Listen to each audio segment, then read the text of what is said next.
Jeff. Speak to my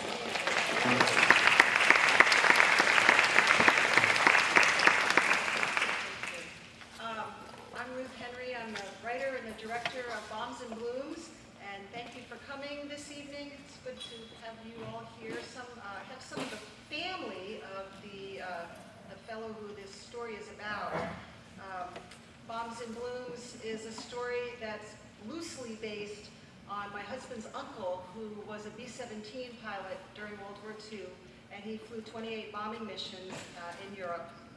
And he left some navigator logs that are authentic records of the bombing missions that he flew. And tonight you're going to see this cockpit illuminated. This is a B-17 behind me. It's the Memphis Belle. It was in the movie Memphis Belle, so if you haven't seen that, that's a great movie. That'll be a good follow-up to tonight's presentation.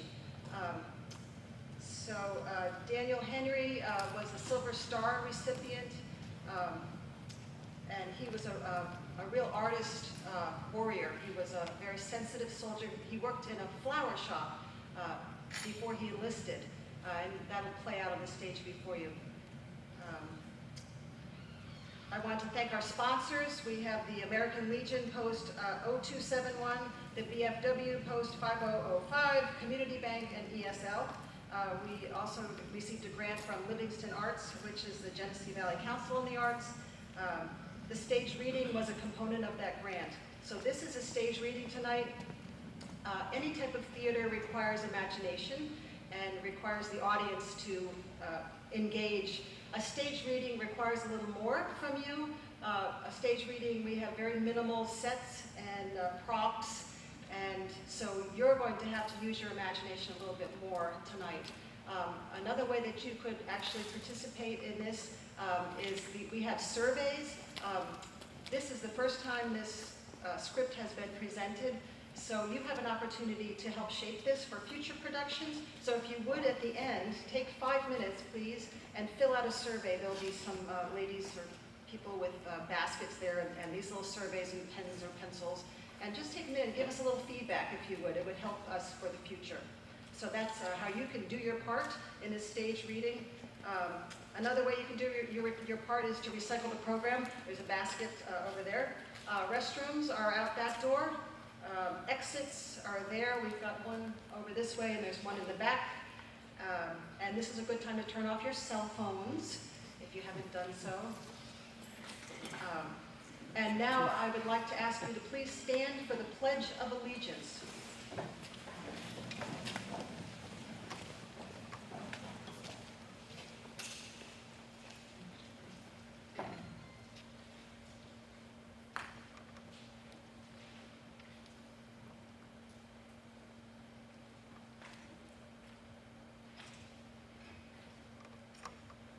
Please join me in the Pledge of Allegiance. I pledge allegiance to the flag of the United States of America and to the republic for which it stands, one nation, under God, indivisible, with liberty and justice for all. Thank you.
had that up for months. Wilsons are a good family. They should be so honored to have 3 sons serving in the military. Yeah, well, what I noticed, I'm sorry to tell you, is that one of the stars is gold. They must have lost one of their boys over there. Oh, Lord, I haven't heard that yet. Seems everybody's losing someone. Family member, a neighbor. I thought you might like to send Mrs. Wilson a card and some flowers. I will. I'll stop over and take her some food and a lovely bouquet. That's good, Gloria. As a matter of fact, I have a delivery in that neighborhood on Thursday. We can close up the shop, and you can ride along. I hate to close up the shop, Wally. If we could hire a helper, we wouldn't have to close. Gloria, we talked about this before Hank enlisted. We just don't have enough business to replace him. Walter will lose more business if we keep closing the shop. And let me remind you, I am 68 years old, and I'm beginning to feel it. I know our orders have been down since the war, but maybe we could find somebody to help out. Somebody to do the heavy lifting. And where are you going to find someone to do the heavy lifting? The young men are all at war. The ones with the brawn and the brains are in Europe fighting the Nazis. Don't remind me. I know where Hank is. No, you don't. Well, I do. Maria tells me when he writes his letters, they're from someplace in England. England doesn't sound so bad. It sounds pretty civilized over there.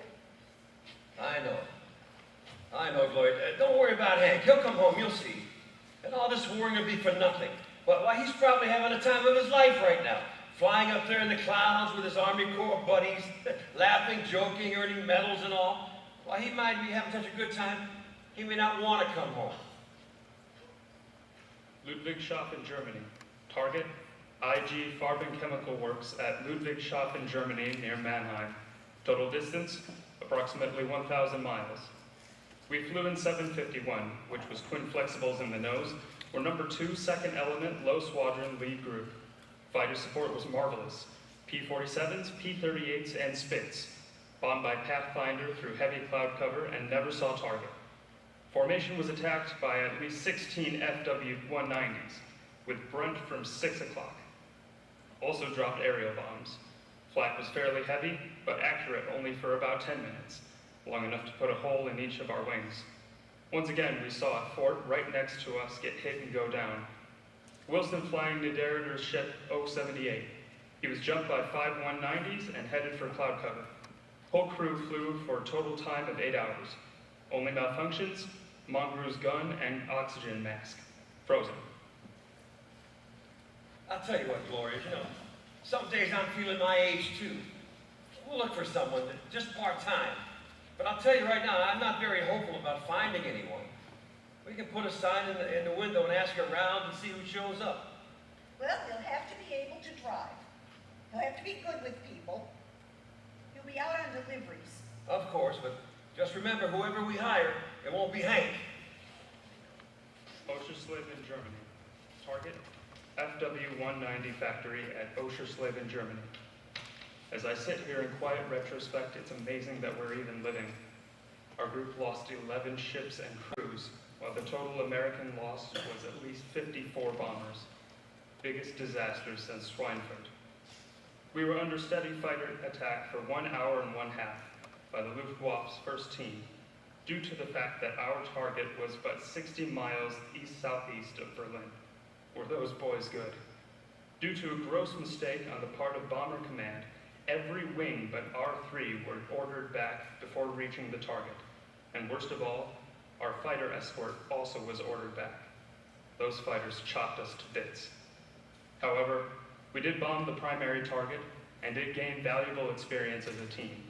Landed at alternate base. Total combat time, 7 hours, 45 minutes. You home, Maria? It's me, Maxine. I know you're not, Maxine. The door's not locked. Come in. Oh! I see you got the new issue of Ladies' Home Journal. Anything good? What's the article you're reading? A victory garden? What's a victory garden? Have a seat, Maxine. You want coffee? Real coffee? You got real coffee? We ran out 2 days ago, and my rations card is spent. Arthur, he drinks it like it's water. With the rationing, we run out almost every week, and Arthur gets crabby. Don't get me started. So Arthur's crabby. What's new? At least now he has an excuse. How is it with the baby? Any kicks yet? Well, thought I felt a flutter last night, but probably just indigestion.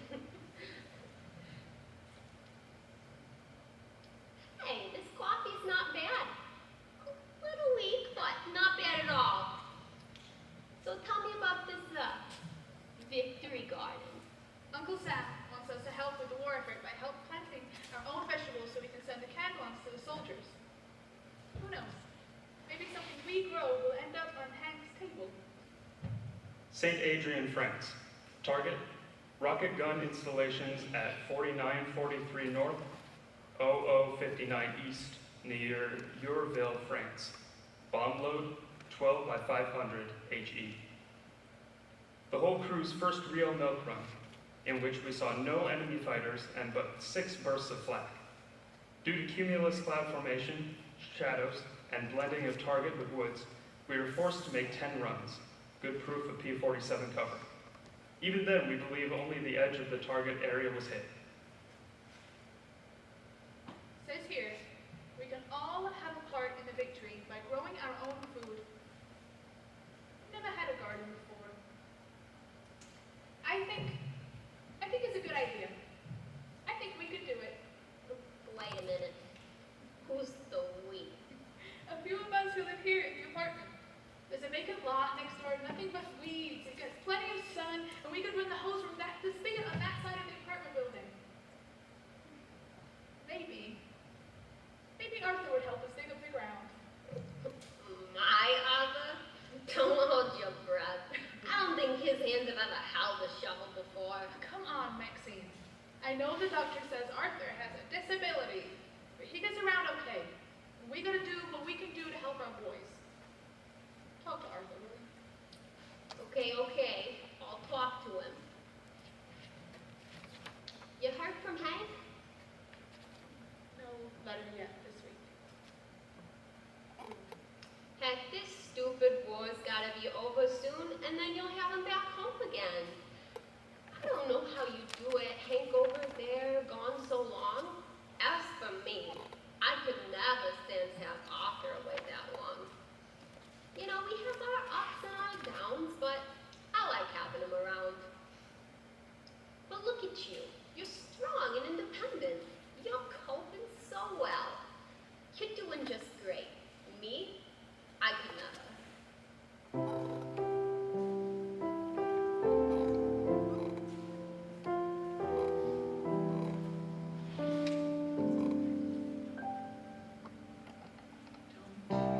Think I miss him in the morning. Don't you think I miss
sugar for 2 eggs.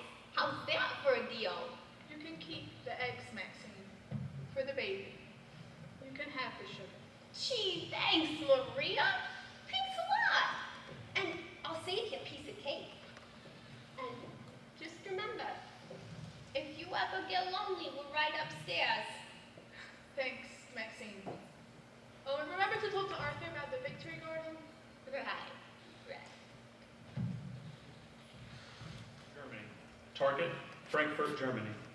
After the usual ritual of preparation and assembly over England, we headed for enemy coast, only to get perhaps 20 miles inside Belgium and be ordered to abandon the mission and come home. We would really have been meat for enemy fighters the way our formation broke up. We did see 18 enemy single-engine fighters coming after us, but at the sight of a group of 47s coming over the coast, they hightailed it for home. We were also fired at by coastal anti-aircraft, about 30 inaccurate bursts. For some unknown reason, we were not credited with mission.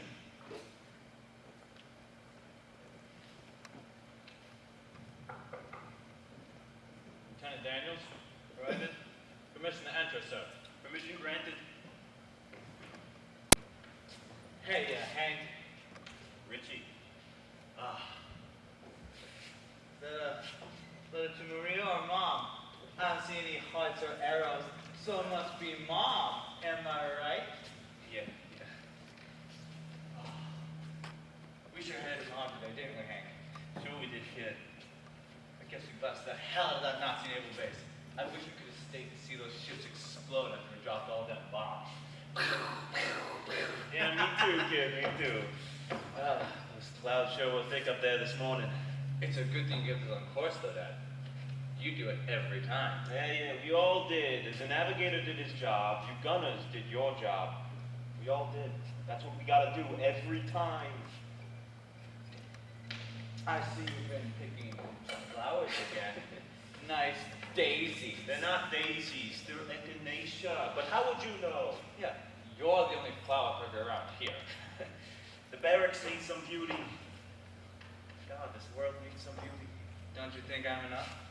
Not in the daylight. Oh, that's not what the girls think. Oh, and what do girls know? More than I usually give them credit for. You know, I'd like to help us out on a mission again tomorrow morning. Let's hope it's France, not Britain. We'll go where we're told. After that, Pops. And I'll see you in the men's hall tomorrow morning. Oh, you'll see me, but I won't be eating. No, I never came from my breakfast on the morning. Oh, that's right. You're the puker. Glad we didn't have to find that out at 10,000 feet. How many missions you got left, Richie?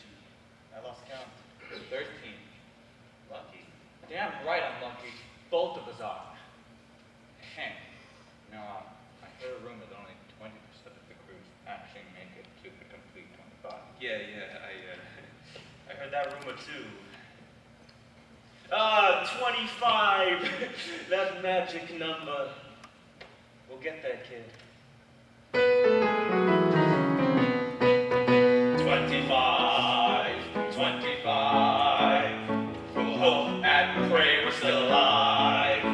We'll compete and complete our 25. Then we'll go home to our sweethearts, home to our dolls, wearing lots of medals, see our pictures on the walls, marching a parade, crush confetti on my hair, tell war stories from an easy chair, eat apple pie at Mama's kitchen table, keep your elbows off the table if you're able, go to the movies on a Saturday night, kiss our honeys in the moonlight. That's right. Oh. 25, 25. We'll hope and pray we're still alive. We'll compete and complete our 25. 25, 25. That's a lucky number and we'll hope we're still alive. We'll go back to the States and civilian life. Who knows? Maybe find a wife. You never know.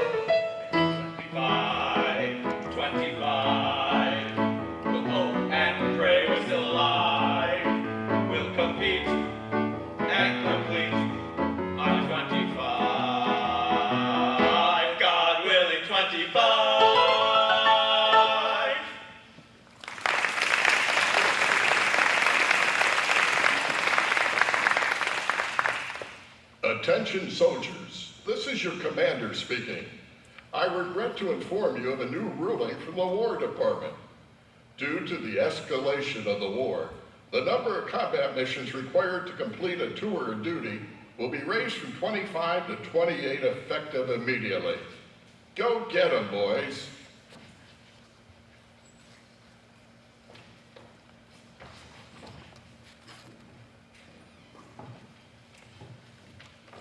Oh, hi, Maria.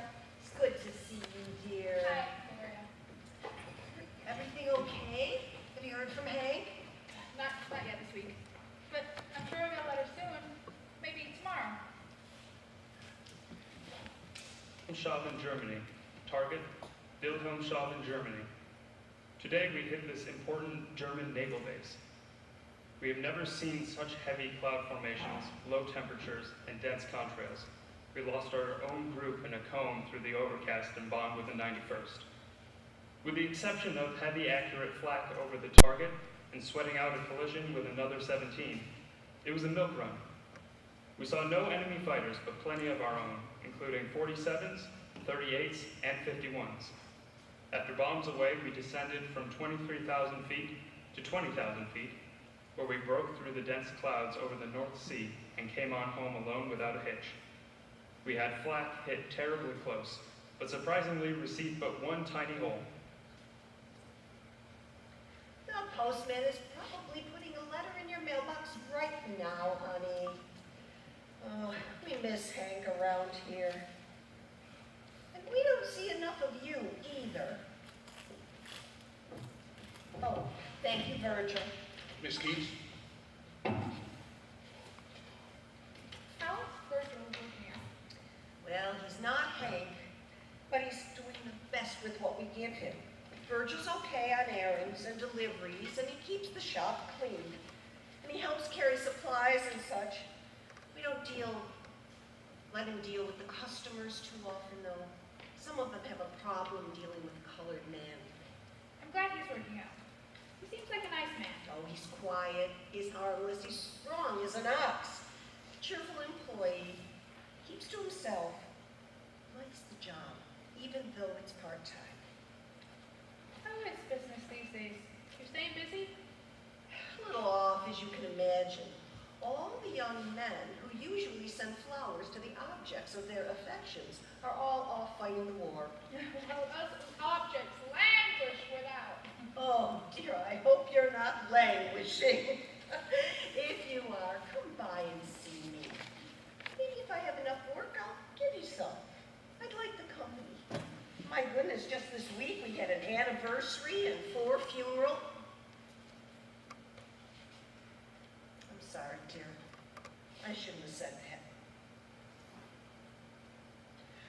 My goodness, these flowers are beautiful, aren't they? But they have no smell. You'd think a flower this pretty would have a smell. Tell me, honey, how's your new job? It's funny. I never dreamed I'd be married and working. Certainly not at a munitions factory. But it's almost my second week, and I'm starting to get into the routine of it. Well, that's good. It's good that you're getting out and meeting people. It's mostly old women. Soldiers' wives and single gals. It's quite a sorority. Did I tell you? They have us actually wear pants to work. My Lord! A one-piece pantsuit with snaps from here to here. The way they have us crawling all over those planes, we certainly can't be wearing a dress. God, they've got you crawling all over those big planes, wearing pants. Lord have mercy. Next thing you know, you'll be a poster girl like that Rosie the Riveter. Ah, good old Rosie, doing her part front to Sam. While other girls attend their favorite cocktail bar, sipping dry martinis, munching caviar, there's a girl who's really putting them to shame. Rosie is her name. All the day long, whether rain or shine, she's a part of the assembly line. She's making history, working for victory. Rosie, the Riveter.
asking our boys over there.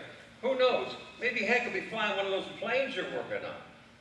Virgil, come on, give me a hand. Yes, sir, Mr. Keach.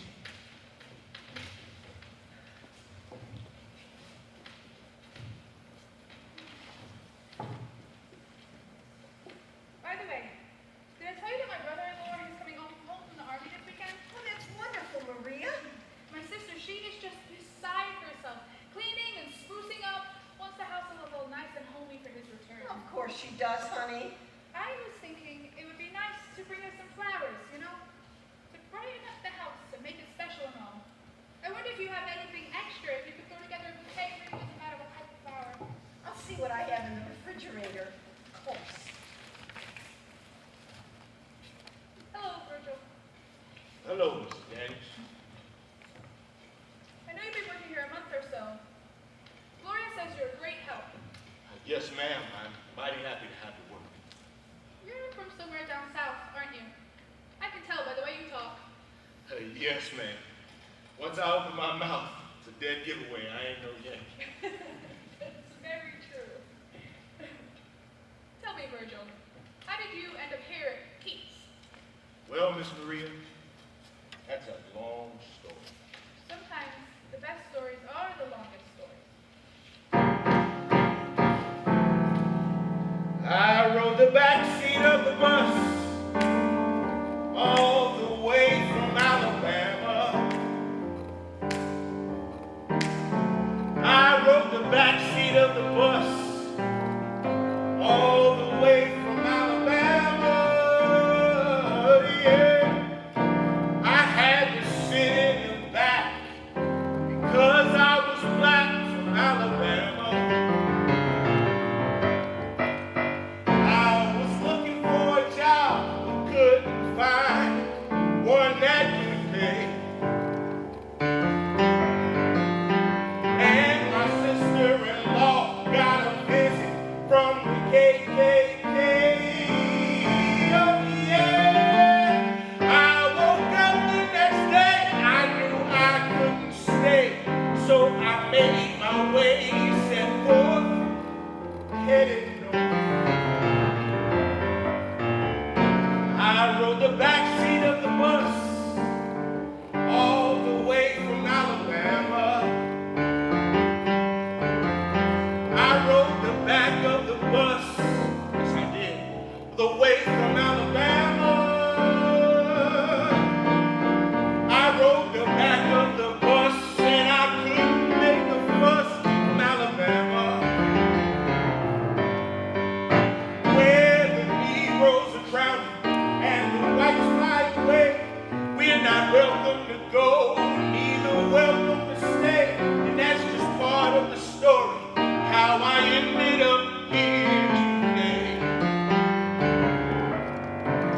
I had to leave the South on account of survival, but the welcoming committee missed my arrival, so I pounded the pavement, looking for shelter, seen a sign in the wind, looking for a helper, and yes, that's my story, how I ended up here today.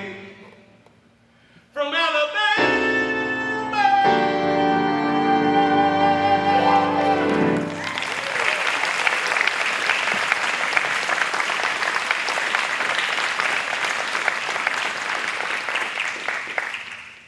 Your family? My folks passed years ago. I have a brother. His name is Jake. And he flies planes, just like your husband does.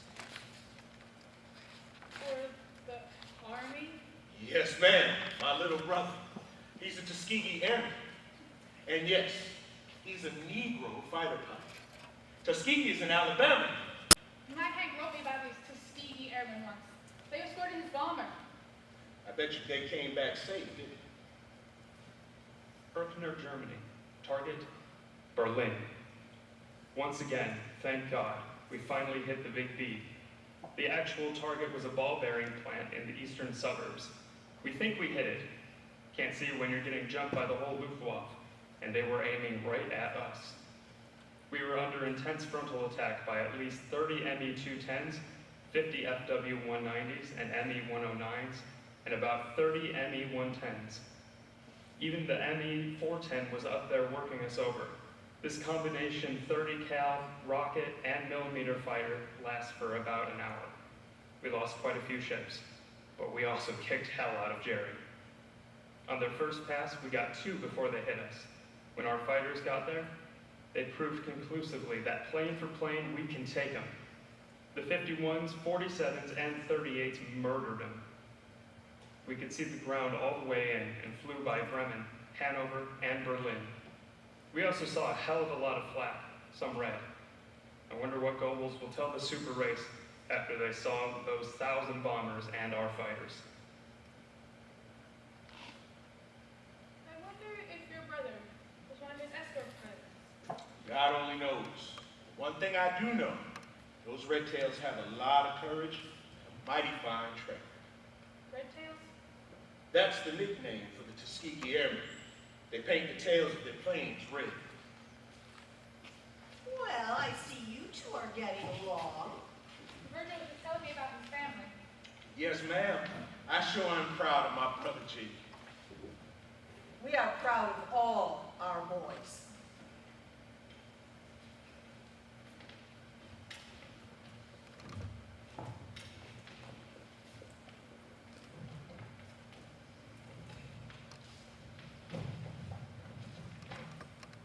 Here's the ad for the dance Friday night. You should really come with us. It's a USO event to support the troops. Plus, you'll have fun. Reims, France. Target. Reims, France. This is a hard one to write about. It was supposed to be a milk run. However, just after bombs away, a flak shell burst inside our fuselage, killing Jimmy, Rich, and Frank, as well as injuring Carl, who was administered first aid by Skip. There was a hole in each side of the fuselage big enough to drive a truck through. Coolness, skill, and an escort of P-38s got us back to the base, where 5 of the remaining crew bailed out safely. The pilot and co-pilot then took the ship to the coast, headed it to sea, and went out themselves. There's no use going into detail, we just thank God that we're alive. I don't know about going to a dance. I'm really not in much of a party mood with Hank gone and all. I'm really not much of a dancer either. Now that part I can help you with. The jig is simple. Watch this. Slow, slow, quick, quick, slow, slow, quick, quick. Come on, do it with me. Come on. Yeah. Ready? Slow, slow, quick, quick, slow, slow, quick, quick. Keep doing it. See? Then you can add some things to it. What? 1, 2, 3. 1, 2, 3. 1, 2. 1, 2, 3. 1, 2, 3. 1, 2. That's it. Now we just add some music.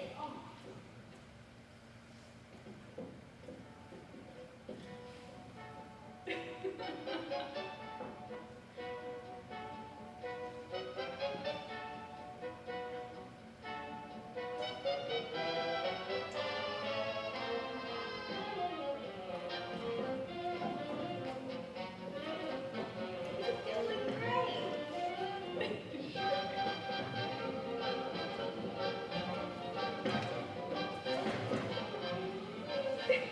You're natural.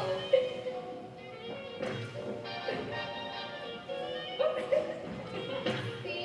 You got the hang of it. You'll get better once you get the hang of it a little more. Loosen up. Have a cocktail or two. Oh, I don't. Besides, what do I wear? Not the pantsuit, that's for sure. We'll go through your closet. I'm sure you have something cute.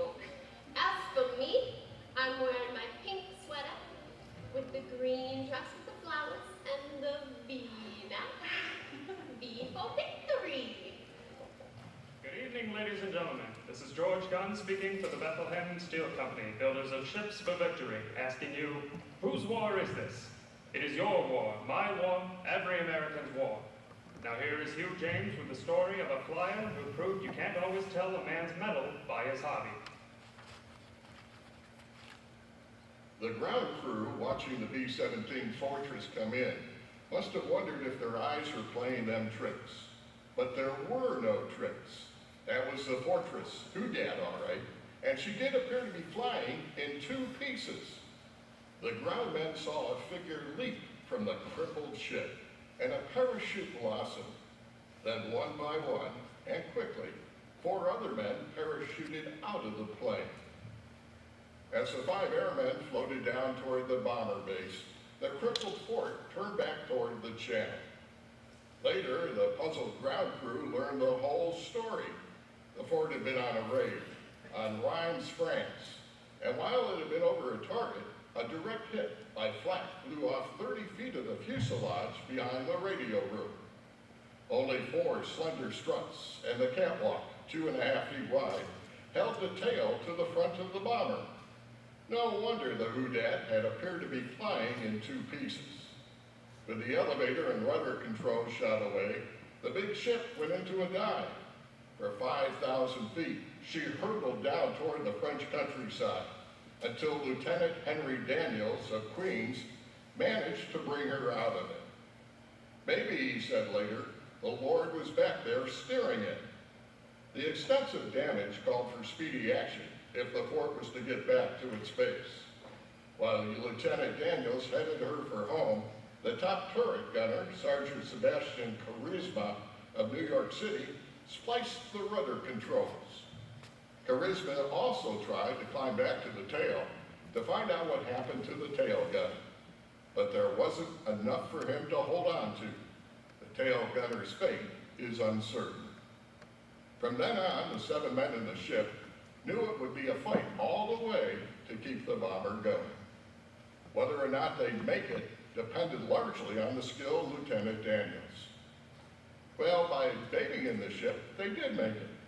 Daniels circled the base and the 5 men, all but himself and co-pilot, bailed out. Daniels and the co-pilot headed the plane channelward and bailed out over the coast. The Houdat crashed into the sea with the bodies of 2 waist gunners who had been killed by anti-aircraft fire. But that isn't the end of the story. When the news reached New York that Lieutenant Daniels lived in Queens, the newsmen dug up some facts about his past. They talked to his mother. They found out that Lieutenant Daniels, age 26, is one of 5 brothers, all in the armed services. His father is a shipyard worker, and the lieutenant's hobby, flowers. You heard right, flowers. When he attended high school, he even worked for a flower shop to make pocket money. He learned how to make floral designs for weddings and things. And the kids in the high school used to make fun of him. Hank Daniels had to take a lot of kidding and wisecracking. We'll have to admit that flowers and bombers are a strange combination, that there isn't much connection between designing floral pieces and babying a bomber back to its base after it's almost cut in 2. But the combination of Lieutenant Daniels' job and that of his father, the father building war weapons and the son using them, is certainly an understandable one. Perhaps you don't have a son in the service, but there's someone near to you that you can dedicate your war work to. More men are needed to do the same vital work Lieutenant Daniels' father is doing, building ships. And such men are urgently needed at the Bethlehem Sparrows Point Shipyard near Baltimore. Here is your chance to help our fighting men learn a technical trade and be paid while learning. Go as soon as you can to the Employment Office of Bethlehem Steel Company, 102 Chamber Street, corner of Church Street, New York City. Open from 8 a.m. to 6 p.m. daily, and on Sunday, 9 a.m. to 5 p.m. If you are now in essential war work, a release is necessary. Bethlehem Steel Company, makers of ships for victory, invite you to be with us again tomorrow night at the same time.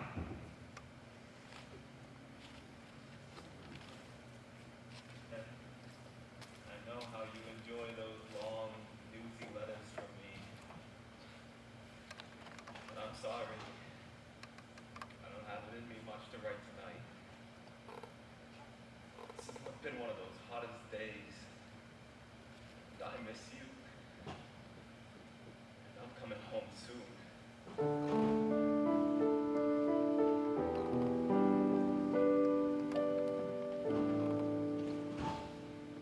They were my boys.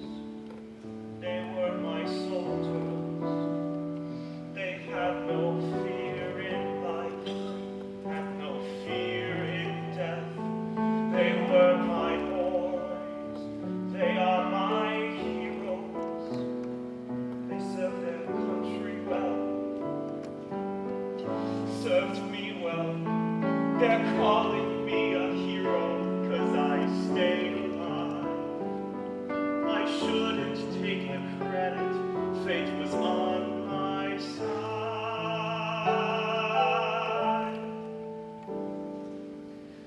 They were my men, they are my heroes. Any praise to me belongs to these three who gave their lives, who gave it all, answering the highest call. So when medals are pinned to my chest, I will remember you gave your best.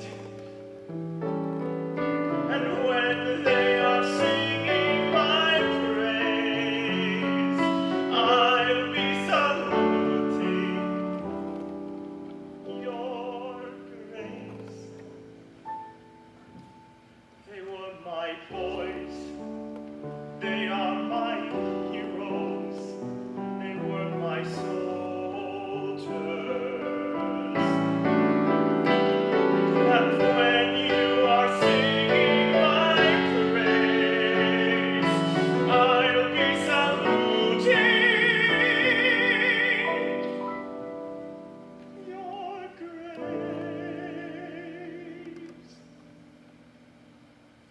They were my boys. They are my heroes. They were my soldiers. They were my friends.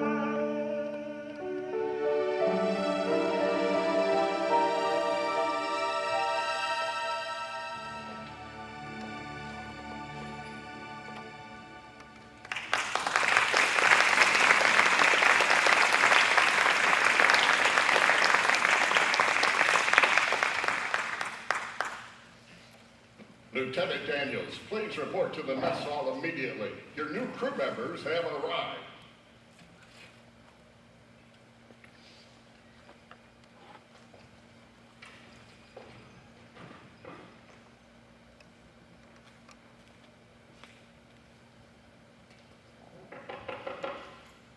Arthur says he stopped on by this afternoon.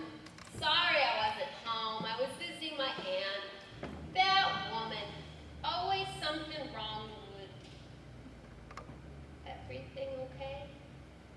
Did you get news? Yes. Yes. We got a letter. It's short, but he's coming home soon. Oh, that's wonderful! Oh, when do you expect him home? Well, he doesn't say exactly. We can't really pinpoint how long his discharge process will take, and we don't know if he's coming home by ship or by plane. So I guess it could be any day now. Oh, I should book an appointment at the beauty salon. Oh, you'll be a sight for sore eyes, Maria. Don't worry, you're beautiful. And you'll be glowing once he walks through the door. I mean, it'll be so good to have him back home again. We'll go out just like before, out dancing and painting the town. We'll show off a new jitterbug. Well, maybe.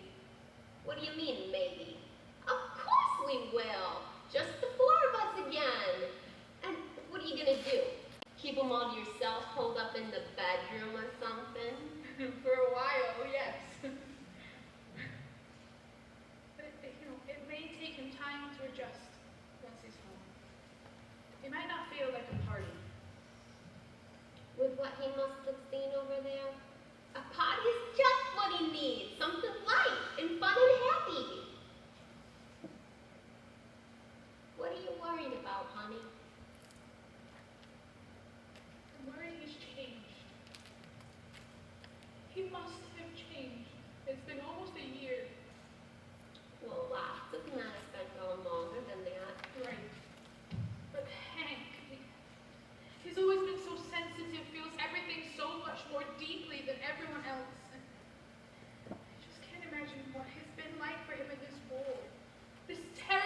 get dinner started, or Arthur and his stomach will be growling. But I'm real glad you shared this news with me, and everything will be fine. But just be glad he's coming home to you. Thanks for coming over, Max. Say hello to Arthur.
Well, Maria, she never made it to the beauty salon that day or the next day.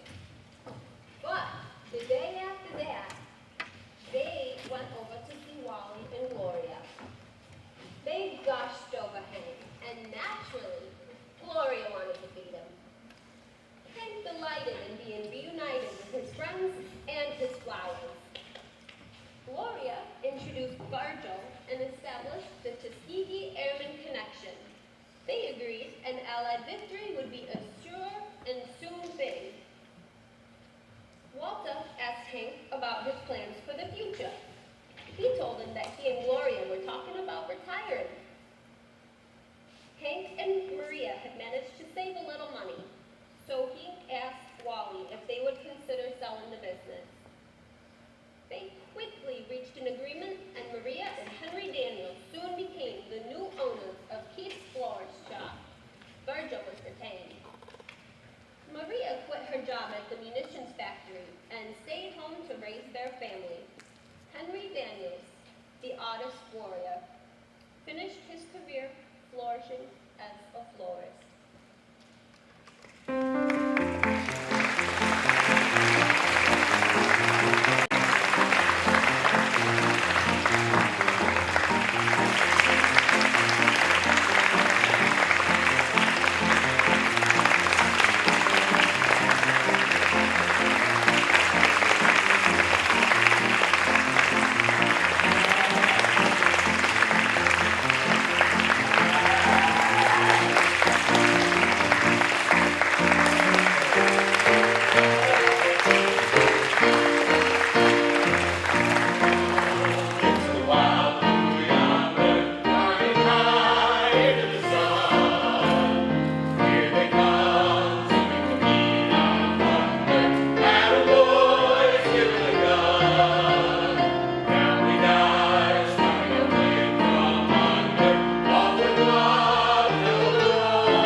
Feedback.